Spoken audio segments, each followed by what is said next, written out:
찬양합니다. 오늘 정말 귀한 비전 선포와 또 기도와 또 찬양이 주님께 드려졌습니다. 복된 새벽을 우리가 살아가고 있는 줄 믿습니다. 여러분, 지금은 황금 세대가 일어나는 황금 시대인 줄로 믿습니다. 힘을 내어서 우리가 기도하고 예배할 때 하나님께서 이전에 경험하지 못했던 큰 부흥을 허락하실 줄로 믿습니다. 무릇 하나님께로부터 난 자마다 세상을 이기느니라. 세상을 이기는 승리는 이것이니 우리의 믿음이라. 믿음으로 살고 믿음으로 죽는 하나님의 사람들이 일어나는 복된 새벽이 되기를 소망합니다. 사랑하는 여러분, 오늘 말씀의 주제는 영적인 자존감입니다. 자존감이 뭘까라는 생각들을 많이 하시지 않습니까? 저는 참 자존감에 대한 궁금한 것들이 많았습니다. 그렇다면 자존감은 무엇일까요? 우리 친구들 자존감이 뭐라고 생각하세요? 자존감. 너무 많이 배우시죠? 자존감 뭐예요? 이렇게 하시는데, 이거는 자존감 하시면 이런 생각 들 수 있어요. 막 저요 제가 할게요 이런 거나 나서는 거, 혹은 어려운 일이 있을 때 본인이 잘 해볼 수 있는 거, 도맡아서 하는 거, 난 이겨낼 수 있을 거야, 뭐 이런 거를 자존감이라 생각할 수 있는데, 이거는 자존감이 아니라 실은 자신감입니다. 내가 선택해서 해보겠다라고 하는, 내가 뭘 할 거야 라는 자신감이고, 자존감이라는 것은 실은 반응입니다. 내가 예상하지 못한 일, 내가 예상하지 못한 사람, 내가 예상하지 못한 주님의 말씀에 대한 부르심에 대한 반응, 어떻게 반응하느냐, 내 말투, 내 행동, 내 표정, 이것이 나의 자존감을 결정합니다. 신학자이자 목회자였던 찰스 스윈돌은 이런 말을 했습니다. 우리가 당하는 일의 대부분은 객관적인 사실은 10%에 불과하고 대부분 90%는 우리의 반응이다라는 말을 했습니다. 뭐냐면 사건은 10%밖에 안 된대요. 그리고 나머지 90%가 나의 반응이라고 표현을 했습니다. 우리는 오늘 겪을 일을 선택할 수 없지만은 오늘 주님이 내게 주신 사건 속에서 어떻게 반응하고, 나를 보내신 사람들, 내게 보내신 사람들과 어떻게 대화하고, 나를 부르신 말씀에 대해서 내가 어떻게 반응하느냐는 순전히 나의 몫입니다. 오늘 말씀 보시면 하나님께서 예레미야를 부르십니다. 6절 말씀 함께 보시겠습니다. 같이 읽어볼까요? 준비 시작. 내가 이르되 슬프도소이다. 주 여호와여 보소서. 나는 아이라 말할 줄을 알지 못하나이다 하니. 자, 예레미야가 하나님이 그를 부르실 때 그의 첫 마디가 뭐였냐면, 주님 너무 슬퍼요. 이게 예레미야의 첫 마디였습니다. 감정적인 반응이 예레미야의 첫 마디였습니다. 주님, 지금 주님이 내게 하시는 일이, 내게 하시는 말씀이, 지금 나를 둘러싼 하나님의 사건이 나를 불편하게 합니다. 내 마음을 슬프게 만듭니다. 영적 자존감이 낮은 그리스도인들은 조금만 주님의 일이 자신의 마음과 맞지 않으면 바로 표정이 변해버립니다. 바로 감정이 왔다 갔다 합니다. 슬퍼지는 것이지요. 자, 6절 말씀 계속 보실까요? 그리고 이렇게 이야기합니다. 그 다음이 보소서, 주 여호와여 보소서. 자꾸 자기를 봐요. 나를 봐요. 하나님이 나를 부르고 하나님이 내 앞에 계시는데, 우리 사람들을 부르시는데 자꾸 나를 봅니다. 그러니까 나에게는 답이 없는데 자꾸만 나를 보고 계속 마음이 망가지기 시작하는 것입니다. 나를 보기 시작하면 부르심이 안 보입니다. 하나님이 안 보입니다. 여러분, 나에게는 선한 일이 없습니다. 선한 것이 없습니다. 그래서 나를 보기 시작하면은 하나님이 나를 부르실 때 안 되는 이유만 생각납니다. 그런데 하나님을 보기 시작하면 내가 아무리 작고 부족해도 되는 이유들이 내 안에서 일어나기 시작합니다. 할렐루야. 여러분, 나에게는 선한 것이 없습니다. 그래서 나를 보기 시작하면은 이런 안 될 이유들, 나는 키가 작아서 안 되고, 부모님이 힘이 없어서 안 되고, 여드름이 있어서 안 되고, 눈썹이 없어서 안 되고, 키가 작아서 안 되고, 별의별 안 될 이유들이 정말 많이 있습니다. 하지만 하나님을 바라볼 때 우리 안에 되는 이유들이 일어날 줄로 믿습니다. 자, 그래서 주님은 우리에게 이렇게 말씀하십니다. 9절 말씀에 뭐라고 말씀하시냐면 딱 한 글자입니다. 보라. 그리고 10절 말씀에 또 이렇게 말합니다. 보라. 하나님은 너를 보지 말고 내가 지금부터 너에게 보여주는 것을 보라고 말씀하십니다. 안 되는 이유를 너에게서 찾지 말고 지금부터는 되는 이유를 내게서 찾으라고 말씀을 하십니다. 나를 보지 말고 하나님을 보심으로 말미암아서 하나님이 보여주는 삶을 살아가시기를 주님의 이름으로 축복합니다. 저는 야구를 굉장히 싫어합니다. 저 공놀이는 다 좋아하는데 야구는 정말 좀 어려운 것 같습니다. 왜냐면 제가 어렸을 때 딱 요 초등학생 때 야구에 대한 안 좋은 기억이 있었습니다. 야구 경기를 하는데 두 팀이 18명이 나가서 경기를 하는데 선생님께서 이제 배트나 글러브 같은 거를 다 준비하셔서 18명을 부르셨습니다. 저는 그 18명에 포함되지 않았습니다. 그래서 다음 경기를 뛰려고 바로 앞에 앉아가지고 내 차례가 오기를 기다렸습니다. 자, 이제 첫 번째 경기가 끝나고 선생님께서 선수 교체를 지시하셨습니다. 자, 지금 있는 18명 밖으로 나가고 다시 새로운 18명 안으로 들어와. 글러브랑 이런 거 너희들끼리 서로 이렇게 교체해, 이렇게 이야기하셨어요. 선생님이 그러니까 팀을 정해준 게 아니라 글러브를 글러브끼리 서로 교체하고 배트를 배트끼리 교체하라고 하셨는데 저는 신나서 막 뛰어갔습니다. 그리고 친구들에게 글러브를 받으려고 혹은 배트를 받으려고 장비를 받으려고 막 돌아다녔는데 저는 누구에게도 글러브를 받지 못했습니다. 아무도, 어떤 친구도 저를 선택하지 않는 거예요. 어떻게 됐을까요? 제가 뛰어나간 거리만큼 다시 걸어서 벤치로 돌아와야 했습니다. 저 혼자였어요. 너무 부끄러웠습니다. 친구들에게 선택받지 못한 아이, 그게 바로 저였습니다. 한 번은 중학교 축제 때 제가 연극 대본을 써가지고 함께 친구들과 이렇게 연기를 한 적이 있습니다. 이게 속된 말로 대박이 난 거예요. 막 사람들이 웃고 떠들고 인기가 너무 많아진 겁니다. 그래서 저는 이제 연극에 대해서 대본을 쓰고 같이 배우로 출연도 했는데 은근히 기대했습니다. 선생님들이 이제 나를 좀 쳐다봐 주시겠지? 선생님들께서 막 오셨습니다. 오셔가지고 갑자기 막 칭찬하시는데 그 칭찬하는 사람이 제가 아니라 제 옆에 친구였어요. 야, 그 친구 이름이 아직도 기억나요. 희철아, 너 어떻게 그렇게 대본을 잘 썼냐? 너 그쪽 방향으로 가봐라. 너 천재인 것 같다. 얘들아, 뭐하니? 이런 친구한테는 박수를 쳐줘야 돼. 자, 박수 하니까 저도 박수를 치고 있었어요.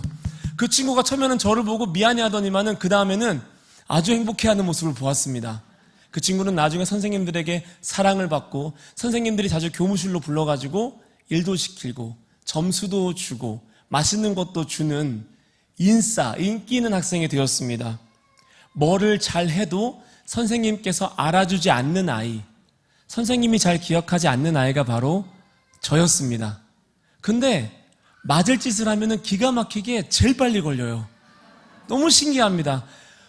제가 지각을 해가지고 늦게 와가지고 그때는 매를 맞을 수 있었어요, 얘들아. 지금은 매를 못 맞지만은 그때는 매라는 거를 아주 자주 맞을 수 있어서 사람들이 건강하게 자랐단다.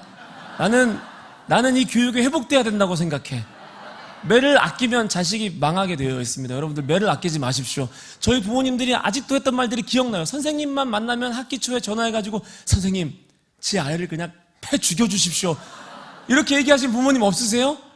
저희는 그렇게 배웠습니다.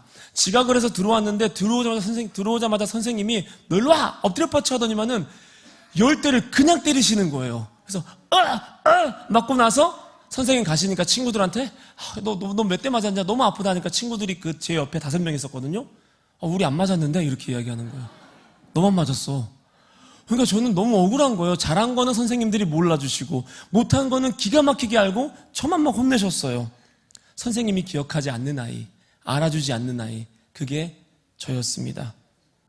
오늘 이 자리에 부모님이 믿음이 있어서 함께 온 다음 세대도 있겠지만은 실은 부모님의 믿음 없이 혼자 신앙생활을 하면서 이 새벽을 찾아온 친구들도 있습니다. 저는 그 친구들을 축복하고 싶습니다.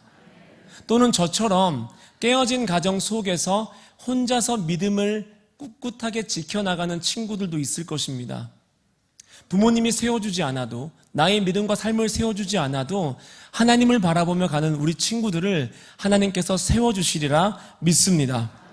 아무도 알아주지 않는 아이, 아무도 선택하지 않는 아이, 아무도 세워주거나 밀어주지 않는 아이가 바로 저였습니다.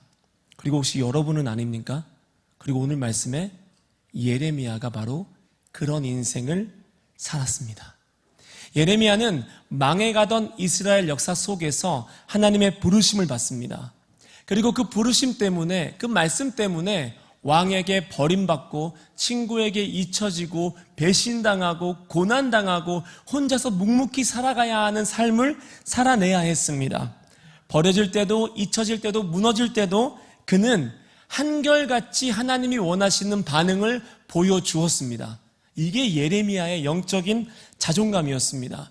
하나님 말씀을 지키다가 예레미야는 많은 굴욕을 당합니다. 그래서 예레미야는 하루는 다짐합니다. 내가 다시는 하나님 말씀을 전하지 않을 거야. 그렇게 다짐하자마자 예레미야 이렇게 얘기합니다. 자기의 마음에서, 자기 골수에서 불 붙는 것처럼 괴로워서 참을 수가 없어서 다시 거리로 나가서 주님 말씀을 선포했습니다. 또 한 번 하나님 말씀 때문에 망신을 당하자 또 말씀을 전하고 싶지 않았습니다. 그런데 또 한 번 가슴에서 불이 임하면서 밖으로 나가서 말씀을 전했습니다. 예레미야의 가슴에는 불이 있었습니다. 불이 바로 예레미야의 영적인 자존감이었습니다. 사랑하는 여러분, 여러분의 가슴에는 불이 있습니까? 성령의 불이 있어야만이 하나님이 원하시는 반응들을 보여주실 수가 있습니다. 성령의 불이 나의 감정보다 앞서가야 순종할 수 있는 겁니다. 성령의 불이 나의 지식보다 앞서가야 내 이해를 뛰어넘는 주님의 말씀에 내가 순종할 수 있는 것입니다. 불이 있어야만이 악한 세대 속에서 믿음으로 살고, 믿음으로 보고, 믿음으로 먹고, 믿음으로 말하고, 믿음으로 일하고, 믿음으로 행하며 살아갈 수 있게 되는 것입니다. 오늘 우리 홍세나 어린이가 그런 비전 선포를 했지 않습니까? 스마트폰을 가지고 있지 않다고? 정말 잘하고 있다고 생각을 합니다. 우리 다음 세대 여러분, 스마트폰에서 분리되십시오. 그리고 우리 부모 세대 여러분, 제발 부탁드리는데 저를 포함해서요, 집에 가서 스마트폰 하지 않으셨으면 좋겠습니다. 제가 저를 소름 돋게 만드는 모습들이 있는데 아이랑 대화하면서 이러고 있어요. 그럼 아이의 자존감이 떨어진답니다. 왜냐하면 엄마 아빠에게 나는 중요한 사람이 아니구나, 이렇게 생각한다고 합니다. 스마트폰에서 구별되시고 제대로 믿음을 가지고 살아가시길 주님의 이름으로 축복합니다. 여러분, 이제는 대충 믿을 수 있는 시대가 아닙니다. 제가 다음 세대를 위해서 기도하면 자꾸 하나님 주시는 마음이 있습니다. 그 마음이 뭐냐면 잔치는 끝났다입니다. 파티는 끝났다입니다. 무슨 뜻이냐면 예전에는 교회에서 뭐만 해도 부흥이 되는 시대가 있었습니다. 뭐만 해도 일어나는 시대가 있었습니다. 그런데 지금은 잔치의 시대가 아니라 한 사람이라도 더 살리기 위해서 매일매일 치열한 영적 전투를 감당해야 되는 그러한 하루하루를 우리가 살아가고 있습니다. 왜냐하면 이 시대의 문화가 너무 악하기 때문입니다. 시대가 악하기 때문입니다. 하나님 말씀이 희귀한 시대를 살아가고 있습니다. 실은 하나님 말씀이 희귀한 것이 아니라 기도하는 사람을 보는 것이 희귀한 시대를 살아가고 있습니다. 기도하는 아이를 보는 것이 희귀한 시대를 살아가고 있습니다. 말씀이 희귀해졌다고요? 실은 그렇지 않습니다. 기도가 희귀해진 것이고 성경을 읽는 다음 세대가 소멸되어져 가고 있기 때문에 말씀이 희귀해져 가고 있는 것입니다. 우리 교회만 해도 그렇습니다. 우리 친구들만 봐도 그렇습니다. 6시 5분이 되면 다 내려가요. 매점으로. 내년엔 매점을 없애버릴 거예요. 기도하라고 여러분들을 부르셨거든요. 기도하라고 쎄쎄쎄를 만들었거든요. 기도하라고 장학금을 만들었거든요. 그런데 여러분의 관심사가 기도에 있는 게 아니라 오늘 간식 뭐 나올까? 오늘 간식 뭐 나올까? 이거 생각하면서 다 내려가는 거예요. 여러분, 너네 기도해야 돼. 너네 여기 와서 기도해야 돼. 간식이 중요한 게 아니야. 그거는 편의점 가면 살 수 있어. 하지만 오늘 기도가 너희의 인생을 바꾼다는 걸 믿고 우리 넥스트 친구들이 기도로 일어나길 주님의 이름으로 축복합니다. 저 때는 하나님 진짜 쉽게 만났습니다. 그냥 수련회만 가도 만날 수 있었습니다. 그런데 요즘엔 아니에요. 요즘엔 사무엘의 시대처럼 하나님 만나는 게 너무 어려운 시대를 살아가고 있습니다. 시대가 악하고 문화가 악하기 때문입니다. 우리 친구들이 어렸을 때부터 하나님이 있냐 없냐를 가르치기 시작하고 진화론을 가르치고 하나님의 심판에 대해서 의문을 갖게 하는 애니메이션이나 영화들이 만들어지고 교육과 컨텐츠와 문화도로 말미암아서 여러분의 세계관을 하나님을 믿지 못하게 만들어버리기 때문에 우리 다음 세대가 하나님을 믿는 것이 너무 어려운 시대를 살아가고 있습니다. 그런 시대 속에서 우리 다음 세대들은 10분도 기도하지 않아요. 근데 그 10분도 기도하지 않으면서 하나님이 살아있네, 안 살아있네, 이런 얘기를 하게 됩니다. 단 10분도 말씀 보지 않습니다. 근데 그 10분도 말씀 보지 않으면서 하나님이 인내, 만회 이런 이야기를 하게 되는 것입니다. 그럼에도 우리 시대에 소망이 있는 것은 그런 시대 속에서 하나님께서 예레미야를 알았고 선택했고 세우셨습니다. 가장 어두운 시대 속에서 하나님께서 한 명의 선지자를 부르셨고 아셨고 세우셨습니다. 저는 예레미야를 부르신 하나님이 같은 소명으로 같은 부르심으로 다시 한번 우리를 부르실 줄로 믿습니다. 우리 5절 말씀 함께 읽어보시겠습니다. 내가 너를 모태에 짓기 전에 너를 알았고 내가 배에서 나오기 전에 너를 성별하였고 너를 여러 나라의 선지자로 세웠노라 하시기로. 아멘. 제가 이 말씀이 큰 위로가 되는 것은 하나님께서 우리를 부르실 때 그냥 부르지 않고 반드시 세 가지를 먼저 완료하고 부르십니다. 첫 번째는 너를 알았다. 이걸 완료하십니다. 제가 힘들 때 이 말이 얼마나 위로가 되는지 모릅니다. 성도야, 내가 너를 안다. 내가 너의 마음을 안다. 안다라는 것, 나를 알아주신다는 것이 얼마나 큰 위로가 되는지 모르는데 모태에서 짓기 전부터 나를 아셨다고 말씀하시고 실은 이 알았다라는 말을 좀 더 자세히 해석하면 내가 너를 위해서 헌신하겠다. 내가 너를 섬기겠다. 이러한 뜻입니다. 두 번째로는 내가 너를 성별하였고 이것은 구별하였다는 뜻입니다. 내가 너가 만날 사람들, 너가 살아갈 날들, 너가 먹을 것들, 너가 볼 것들, 너가 살아갈 모든 시간들을 구별하여서 너를 지킨다라고 말씀하시는 것입니다. 그리고 마지막 세 번째로는 너를 세웠다라고 말씀하십니다. 이 모든 것이 우리를 부르시기 전에 하나님이 이미 완료하신 것들입니다. 알았고 구별하셨고 세우셨고 마지막이 세우셨다는 뜻에는 특별한 일을 할 수 있도록 허락했다라는 뜻이 담겨 있습니다. 하나님께서 우리 다음 세대가 하나님이 원하시는 특별한 일을 할 수 있도록 이미 허락하신 줄로 믿습니다. 내가 반응하기 전에, 내가 부르심 앞에서 하나님 나는 아이인데요 라고 말하기 전에 하나님이 먼저 나에게 반응하신 내용들입니다. 하나님께서 먼저 자신의 아들 예수님을 보내셔서 나를 위해서, 나를 아시고 지극한 헌신을 십자가에서 드리게 하셨습니다. 하나님께서 먼저 그의 피로 나를 구별하셨습니다. 하나님께서 먼저 그의 피로 나를 세우셨고 나에게 특별한 일을 할 수 있는 은혜를 허락하셨습니다. 나를 알았고 구별하셨고 세우셨습니다. 이 세 가지만 안다면 여러분이 어떤 상황 속에서도 두려워하지 않고 무너지지 않고 하나님을 바라보는 영적인 자존감을 가지고 있는 사람들이 될 줄로 믿습니다.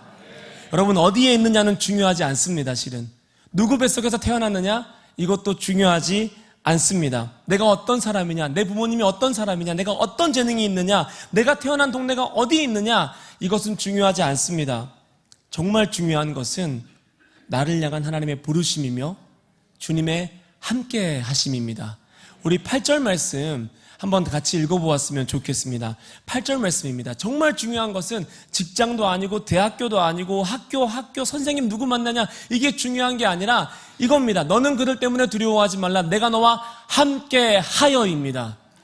하나님의 함께 하심이 마지막 세대를 살아가는 우리에게 필요한 은사인 줄로 믿습니다. 여러분들 우리가 새학기가 되면은 만남의 축복을 되게 많이 구하는데 제가 최근에 이걸 회개했습니다.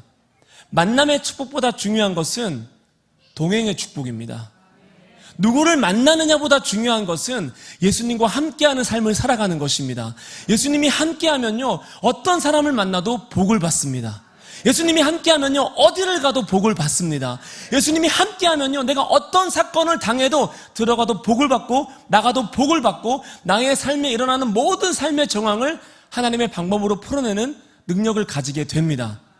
가장 필요한 축복은 만남의 축복이 아니라 지식의 축복이 아니라 주님과의 동행의 축복임을 믿으시기를 바랍니다.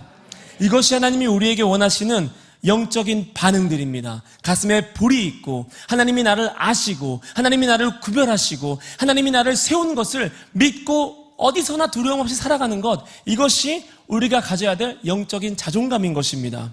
하나님께서 오늘 우리를 이곳에 세우시고 특별한 일을 행하실 것입니다. 저는 그렇게 믿습니다. 여기서 주님이 말씀하시는 특별한 일은 바로 10절 말씀입니다. 우리 10절 말씀 함께 보시면 좋은데 이때도 기가 막힌 말씀을 하십니다. 보라. 제발 우리 친구들 나를 보지 말고 너희를 보지 말고 하나님을 볼 수 있어야 됩니다.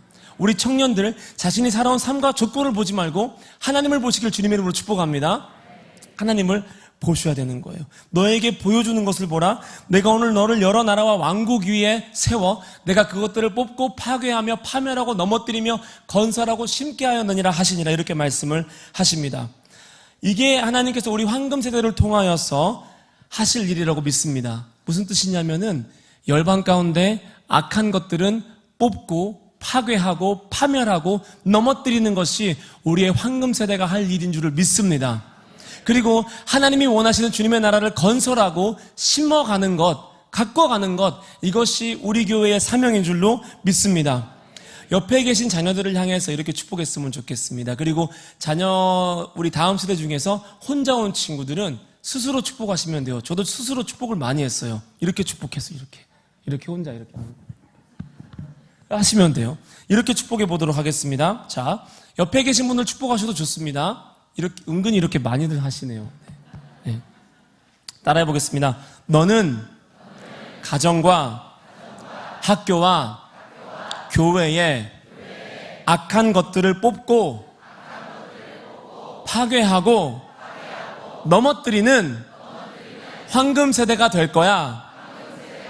한 번 더 하겠습니다. 너는 교회와 가정과 학교에서 하나님의 나라를 건설하고 심는 황금 세대가 될 거야. 아멘. 그렇게 일하실 주님을 찬양합시다. 아멘. 저는 어렸을 때 그 누구에게도 이런 축복을 받아보지 못했습니다. 언제나 알아주지 않았고 늘 잊혀졌고 구별되지 않았고 누구도 세워주지 않고 밀어주지 않는 하루하루를 살았습니다. 하지만 지금도 제 마음에 큰 자존감으로 남아있는 아버지와의 한 사건이 있었습니다. 여러분도 제가 앞서 말씀드렸다시피 깨어진 가정에서 저는 자랐습니다. 두 분 모두 훌륭하셨고 좋은 분이셨지만 각자 이유가 있어서 다른 길을 걸어가셨습니다. 설상가상으로 저와 제 동생은 아버지가 얻어주신 작은 방에서 둘이 살아야 했습니다. 너무 좋은 분들이었는데 어떻게 하다 보니까 우리 한 중학교 2학년 나이 때쯤부터 동생과 둘이 살게 되었습니다. 작은 단칸방 하나를 구해주시고 거기서 같이 살았는데 지금도 제 기억에 선명한 것은 교복을 입고 도시락을 싸는 동생의 뒷모습이었습니다. 그때도 철이 안 들어서 동생이 도시락을 차려줬었습니다. 아버지는 멀리 일을 하러 가셨습니다. 자존감이 다 박살나 버렸습니다. 그 전까지는 내가 뭘 할 수 있을 줄 알았는데요. 그런 일이 벌어지고 나니까 그런 환경에서 살아가다 보니까 나는 안 되겠구나라는 생각을 굉장히 많이 했던 것 같습니다. 어떨 때는 아버지가 이제 한 달에 한 번씩 오셨습니다. 부산에서 일을 하시다가 한 달에 한 번씩 오셔가지고 이제 반찬을 다 해주고 가셨는데 한 번은 아버지가 준비하신 반찬이 다 떨어진 겁니다. 그래서 동생과 함께 멸치, 고추장 반만 가지고 일주일을 보낸 적도 있었습니다. 그때 키가 많이 컸던 것 같아요. 그때 굉장히 키가 많이 컸던 것 같아요. 저희 아버지는 집에 한 번 오시면은 이제 저랑 동생과 아버지가 끓이신 청국장을 먹으면서 이제 밥을 먹는 시간이 있었고 아버지는 그때 청국장에 고기를 가득 넣어주셨습니다. 지금도 제가 몸이 아프면은 청국장을 혼자 끓여 먹어요. 그때 그 향수가 남아있나 봐요. 하루는 제가 집에 늦게 들어가는 날이 있었습니다. 아버지가 오셨는데도 친구들이 옷을 사러 가는데 제가 그거 따라갔습니다. 제 주머니에는 200원이 있었고 친구들이 같이 가는데 나 혼자 안 가면 좀 그래서 돈도 없는데 같이 따라가서 친구들 따라다니면서 옷을 골라줬고 버스비도 없어가지고 그냥 집까지 늦은 저녁까지 걸어왔습니다. 집에 와보니까 아버지는 다 식어버린 청국장, 그 발냄새 나는 청국장을 가만히 두고 혼자 앉아 계셨습니다. 제가 집에 들어오자마자 아버지는 쩌렁쩌렁 화를 내기 시작했습니다. 지금 돌아보면 그렇게 시작 안 해도 됐는데 아버지는 너 이 자식 어디 갔다 오는 거야? 지금 시간이 몇 시야? 동생 혼자 둘 거야? 막 소리를 지르기 시작하는 겁니다. 저는 아버지가 너무 미웠습니다. 아버지가 차려놓으신 식어버린 밥상은 마치 무기력한 아버지처럼 보였습니다. 하지만 지금 돌아보면 그 밥상은 힘없는 한 남자가 자식을 위해서 할 수 있는 최선이었습니다. 그가 표현할 수 있는 최고의 기쁨이었습니다. 저는 그때 제가 아버지의 최선을 무시하고 있다는 사실을 몰랐습니다. 우리 다음 세대 분들, 부모님이 아침 일찍 밥을 차려주잖아요. 저녁 늦게 먹을 걸 준비해 주잖아요. 어쩌면 그것은 여러분을 향한 부모님의 최선일지도 모릅니다. 이거라도 든든히 먹여서 보내야지 하는 마음일지도 모릅니다. 또 그렇지 않은 형편에서 자라가는 우리 다음 세대들, 혼자서 밥을 먹어야 되는 다음 세대들, 너무 기죽지 않았으면 좋겠습니다. 멸치 드세요. 멸치 먹으면 뼈가 튼튼해지고, 전 아직까지 한 번도 뼈가 부러진 적이 없습니다. 그런 걸로 상처받지 마세요. 제발 너네 부탁하는데, 우리 다음 세대들 청년을 부탁하는데, 제발 어디서 태어났는지 이런 것 때문에 상처받지 마세요. 너무 유치한 겁니다. 하나님이 여러분에게 하신 일을 기억하시기를 주님의 이름으로 축복합니다. 우리를 위해 헌신하시고 구별하시고 세우신 주님께서 우리가 그것 때문에 기죽으면, 자존감이 떨어지면 슬퍼하십니다. 아버지가 고함을 지르는데 저도 슬슬 화가 나기 시작했습니다. 그래서 아버지랑 싸우기 시작했습니다.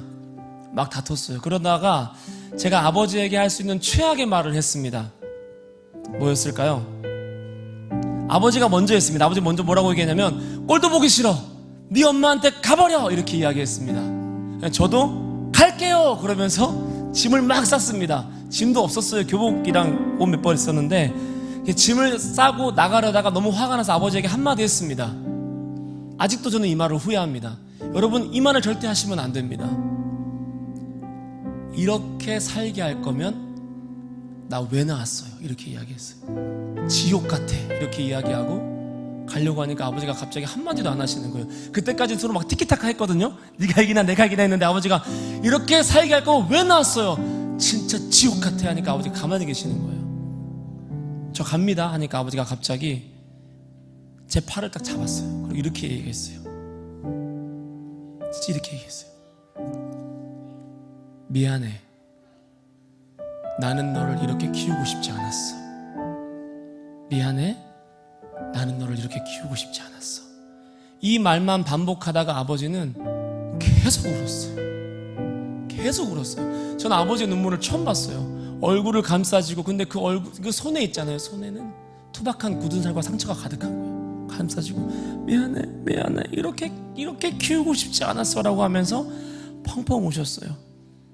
저도 아버지를 붙잡고 울었습니다. 저는 지금도 힘들 때면 그 장면을 기억합니다. 그래, 나는 그런 목적으로 태어나지 않았어. 나는 잘 살 거야. 분명히 내 부모님은 나를 처음 안았을 때 많이 축복하셨을 거야. 부모가 되어보니까 그 말의 뜻을 알겠습니다. 낳아보니까 낳았을 때는 세상을 다 줄 수 있을 줄 알았는데, 얘들아, 너희들의 부모님이 너희들을 낳았을 때는 세상을 다 줄 수 있을 줄 알았는데 키워보니까 해줄 수 있는 게 없더라고요. 그쵸? 해줄 수 있는 게 너무 없더라고요. 하지만 주님은 여러분에게 이렇게 말씀하십니다. 부모 세대에게 그 짐은 너의 것이 아니라고 말씀하십니다. 내가 너를 구별하였고 세웠고 안다고 말씀하십니다. 그래서 오늘은 우리의 다음 세대가 좀 부모님을 축복하는 세대 시간을 가졌으면 좋겠습니다. 이렇게 이야기했으면 좋겠습니다. 옆에 있는 부모님에게 혹은 멀리 있는 부모님에게 혹은 스스로 축복했으면 좋겠습니다. 이렇게 축복하겠습니다. 자, 저를 따라 해볼까요? 엄마, 아빠야? 아빠. 한 번 더. 엄마, 아빠. 충분해요. 고생하셨습니다.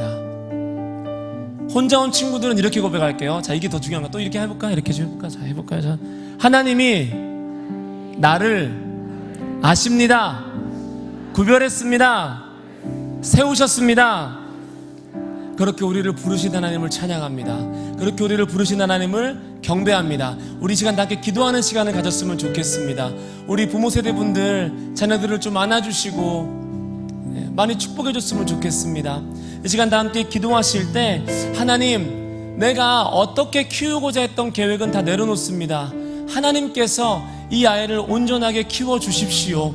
내가 바랬던 비전보다 더 큰 일, 더 특별한 일을 행하시는 주님께서 우리 아이들의 삶을 통하여서 하나님의 새 일을 행하여 주시옵소서. 그렇게 다 함께 소망하시는 마음으로 주여 한번 부르고 기도하시겠습니다. 주여, 하나님 감사합니다. 하나님 오늘 이 시간 우리가 간절히 구하는 것은 하나님께서 나를 아시고 나를 구별하셨고 나를 세우셨음을 믿고 나아가는 시간이 되기를 소망합니다. 좋으신 하나님, 오늘 이 새벽에 하나님을 향한 자존감이 회복되게 하여 주시옵소서. 특별히 부모로서 낮은 자존감이 있다면 오늘 새벽에 회복시켜 주시옵시며 하나님의 사랑으로 일어나게 하여 주시옵소서. 좋으신 하나님 간절히 구합니다. 주님의 은사와 부르시면 후회하심이 없습니다. 주님의 은사와 부르시면 후회하심이 없습니다. 하나님의 은사와 부르심을 따라서 나아갈 수 있는 우리의 다음 세대 또 부모 세대가 되게 하여 주시며 하나님께서 주시고자 하시는 것들을 온전히 받아 누리는 우리의 모든 세대들이 되게 하여 주시옵소서. 오 주님, 하나님께서 나를 아십니다. 나를 구별하셨습니다. 나를 세우셨습니다. 그것이 우리의 영적인 자존감이 되기를 소망합니다.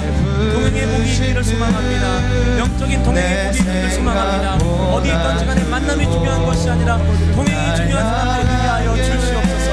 하나님과 동행하는 사람들이 되게 하여 주시옵소서. 하나님의 구원을 경험하는 사람들이 되게 하여 주시옵소서. 하나님 오늘 간절히 구하는 것은 부모님들 가운데 낮아진 자존감들이 있습니까? 오늘 세워 주시옵소서. 오늘 우리를 부르신 주님에게 화답하는 시간이 되게 하시며 주님의 응답을 따라갈 수 있는 복된 시간이 되게 하여 주시옵소서. 오 주님, 은혜를 베풀어 주시옵소서. 성령으로 충만하게 하여 주시옵소서. 하나님 부모 세대의 영적인 자존감을 먼저 부어주시고 이 놀라운 자존감이 자녀의 세대에게 그대로 흘러가게 하여 주시옵소서. 이 놀라운 자존감이 자녀의 세대에게 그대로 흘러가게 하여 주시옵소서. 먼저는 부모를 향한 참소가 끊어지게 하여 주시옵소서. 부모를 향한 참소가 끊어지게 하여 주시옵소서. 너 때문에 이 아이가 이렇게 살잖아, 너 때문에 이 아이가 이렇게 아프잖아 라는 참소가 있다면 주님 오늘 이 새벽 끊어주시옵소서. 한 명 본인 부모로 살아가게 하여 주시옵소서. 복된 부모로 살아가게 하여 주시옵소서. 하나님 부모의 눈물이 하나님을 향해 흘러가게 하여 주시옵소서. 나를 보는 것이 아니라 하나님을 보게 하시며 나를 보고 절망하는 것이 아니라 나를 통해 일하시는 하나님, 나를 통해서 아이들에게 안수하시는 하나님, 나를 통해서 아이들 삶을 새롭게 하시는 하나님을 바라보게 하여 주시옵소서. 오 주님 간절히 구합니다. 하나님 역사하여 주시옵소서. 하나님의 부르심을 보게 하여 주시옵소서. 오 주님 기름 부어주시옵소서. 먼저는 부모 세대에게 영적인 자존감을 높여 주시옵소서. 부모 세대의 영적 자존감을 높여 주시옵소서. 부모 세대의 영적 자존감을 높여 주시옵소서. 못해준 것만 생각하는 것이 아니라 하나님이 내게 주신 것들을 바라보게 하여 주시며 자녀들에게 주님의 것을 줄 수 있도록, 하늘의 것을 줄 수 있도록 부모 세대의 영성을 새롭게 하시며 부모 세대의 마음을 새롭게 하여 주시옵소서. 물질로 해결하지 않게 하시고 관계로 해결하지 않게 하시고 기도로 해결하는 부모 세대가 되게 하여 주시옵소서. 기도로 해결하는 부모 세대가 되게 하여 주시옵소서. 그 마음의 연약함과 원통함과 억울함을 주님이 아십니다.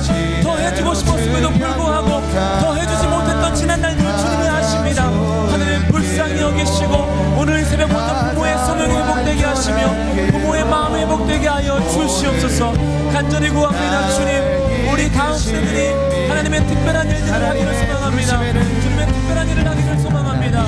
하나님 그 특별한 일들을 하게 하시며 하나님의 은혜를 충만하게 하시며 하나님이 주시는 것들, 하나님이 보여주시는 것으로 붙들리는 다음 세대가 되게 하여 주시옵소서. 하나님이 아십니다. 하나님이 구별하셨습니다. 하나님이 세우셨습니다. 그 놀라운 은혜 안에서 살아가는 우리의 복된 다음 세대가 되게 하여 주시옵소서. 오 주님 간절히 구합니다. 모태에서부터 나를 택하신 주님, 내가 태어나기 전부터 나를 택하신 그 주님께서 나와 함께 하여 주시고 하나님의 소명으로 충만하게 하시며 안 되었던 삶들보다 하나님이 주시는 것들, 채우시는 것들을 보여주시는 것들을 보게 하여 주시옵소서. 오 주님, 나의 죄로 측량할 수 없는 죄의 능력들을 보게 하여 주시옵소서. 하나님 간절히 구합니다. 하나님의 나라를 보게 하시며 하나님의 나라를 충만하게 하여 주시옵소서.